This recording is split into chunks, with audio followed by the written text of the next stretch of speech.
We already have an interface which looks similar to the one in the picture. However, we'd also like the button to have another color. We could simply set a color on the button using the variable background. Android supports full ARGB, so we can define colors using the alpha red green blue form, where alpha is optional and we can skip it if we don't specify the transparency.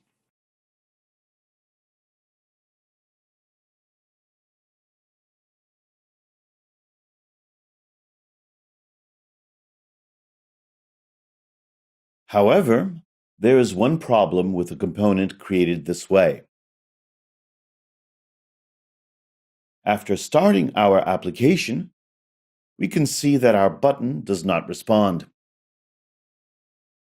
Its color doesn't change when pressed. This doesn't mean that the button is not activated. If we attach something under the given button, we see that it's still active. This results from the fact that we have set the red value as the background. Regardless of the button state, it'll always be red. That is why it's good to set a selector. A selector is a simple tool which makes it possible to specify the graphics which are to be used in such situations. Thanks to this, we can, for instance, determine that when clicking the button, a different graphic has to be called than in the case the button hasn't been clicked. To use a selector, we have to create it.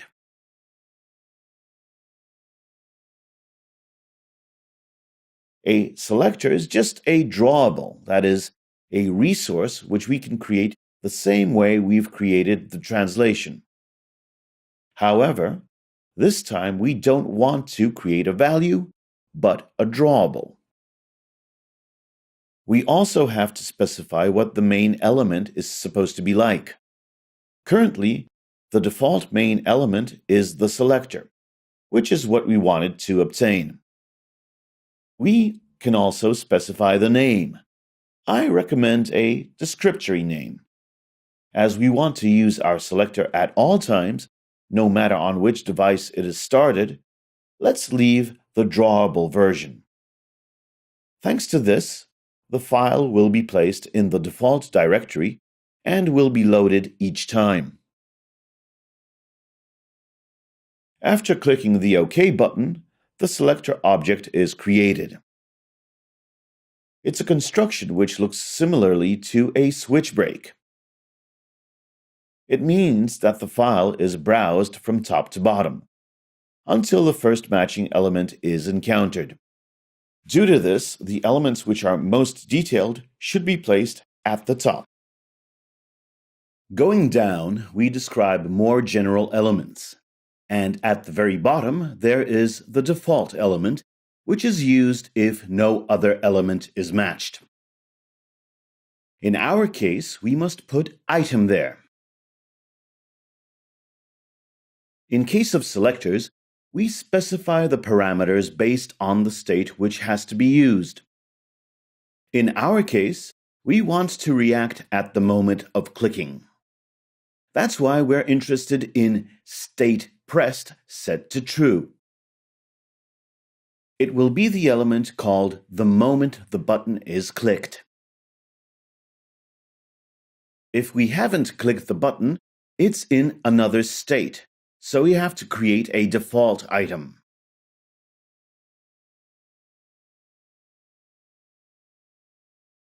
It's good to remember that more detailed elements, which include, for instance, 2 actions, have to be placed at the top.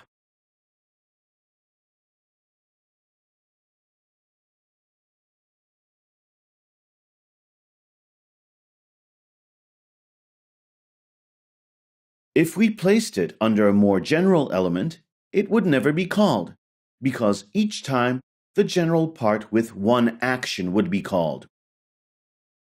Luckily, when checking, Link is able to automatically determine whether any of the elements may never be reached. We already have the main construction, which will switch depending on the state. Now we need to specify the values which will be switched in these states. To do so, we insert a drawable inside the element. Here we can specify, for instance, the color and inform that the moment the button is pressed, the drawable will become the specified color. In our case, we can use a slightly more advanced trick. The element which we'll put inside our selector is a shape. It's a simple element which is responsible for drawing a certain shape. Usually, it's a rectangle for which certain items can be specified. We can, for instance, specify a solid, that is, the filling color.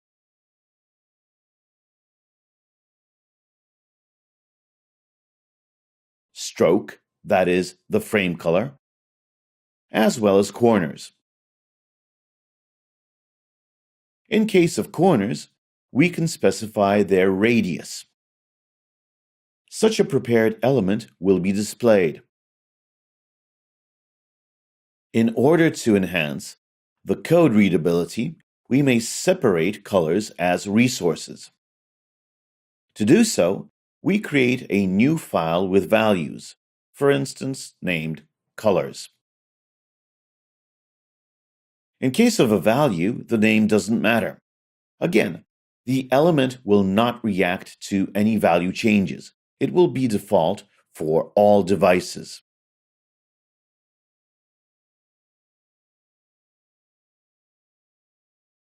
In the new file, we may specify the colors by entering the name for the color attribute and providing its value from the previous file.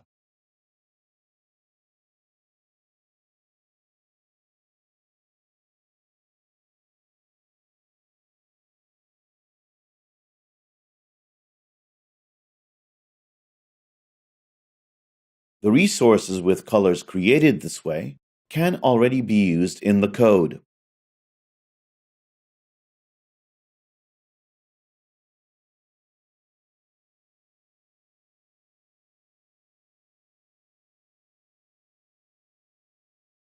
Android Studio has the possibility of previewing elements. Unfortunately, it's not able to handle various states. It's only able to render the default state. When moving the value we specified for the pressed state to the default state, we see the created element. We see that no frame has appeared because the frame width was not specified.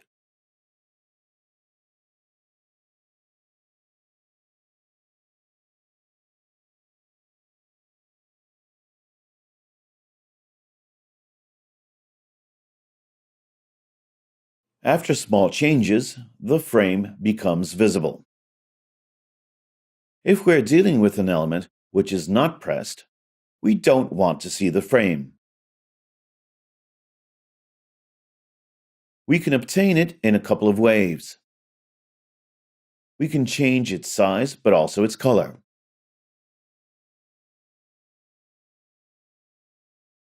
If we set the color to transparent, the element will not appear. We could define the color on our own or insert it in the ARGB form. But there is a much better approach, namely to use the existing constants built in the system. To get to these constants, we need to call the @Android prefix, enter the type of the resource we want to refer to, for instance, color, and then we get the entire list of colors. For instance, transparent. This color causes the element to become transparent.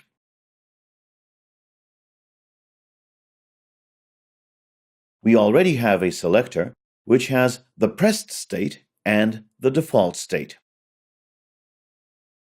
In case of the pressed state, we have a green background and a violet frame. Now let's use the selector in our code. Instead of the red button, which didn't react, we'll use a selector. Given that it's a drawable element, we'll refer to it using a @drawable. In the preview, we immediately see the default value.